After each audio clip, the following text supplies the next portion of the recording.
All right, time now to go outside with a look at sunset on a Friday from Jasper Highlands. David, we had the rain and then things kind of cooled off, no rain, and now we're looking ahead and even frozen precipitation a little bit next week. Yeah, you're getting way ahead now. I know, but a lot of people are looking at that. Yeah, so we've been talking the past several days. Next Wednesday is a day to definitely look out for. Before we get there, though, a couple of other weather bumps in the road. We'll start with currently where things are quiet.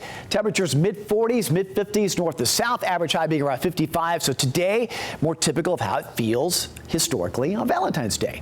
There are still some river and creek flood warnings in effect, giving you an idea of how saturated the ground is. That'll come into play, especially tomorrow night, with storms and rain returning. And with that risk of heavy rain coming back, at least for a brief period tomorrow night, there are flood watches out starting tonight through Sunday morning from the plateau farther back to the west. No rain out there now, but overnight tonight, our first round of rain will return from the south and west on a scattered basis. So Saturday will start soggy, but not last all day long.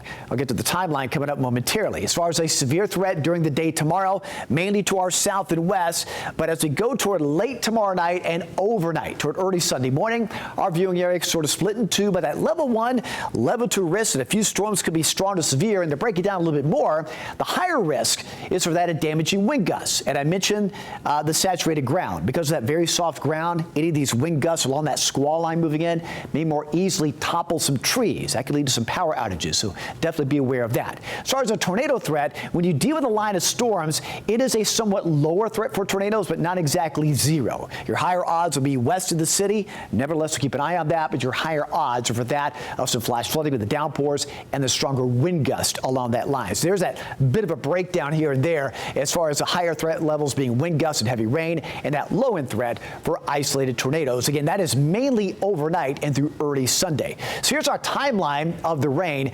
Overnight tonight, before sunrise, showers do come back. Saturday will get off to a soggy start, but it doesn't rain all day. By lunchtime, a lot of this is lifting away to the north, so we'll spend a longer period of time during the afternoon just cloudy and breezy. Temperatures slowly climbing to the 50s. In fact, we'll reach our daily high after sunset. Most of tomorrow evening, not much going on. It'll be cloudy, breezy, and back to the 60s.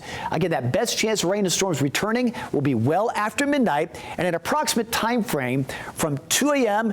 to around 6 a.m. west to east. It's that leading edge that could have those strong wind gusts and the heaviest downpours. Once the rain and storms end before sunrise on Sunday, we'll have our highest temperatures early in the 50s. The rest of Sunday will exhibit falling temperatures, breezy conditions down to the 30s by late afternoon. Higher elevation flurries. In fact, later on into Sunday night, Monday morning, temperatures plunge into the 20s. That's not the coldest. In fact, by this time next week, it gets even colder with a round of Arctic air moving in. You'll see that in the 7-day forecast. Meanwhile, tomorrow starts soggy, but not all day. By afternoon, it's cloudy, breezy, and temperatures in the mid to upper 50s. Our weather alert period is overnight tomorrow night and Sunday morning, with that chance of that squall line moving on through.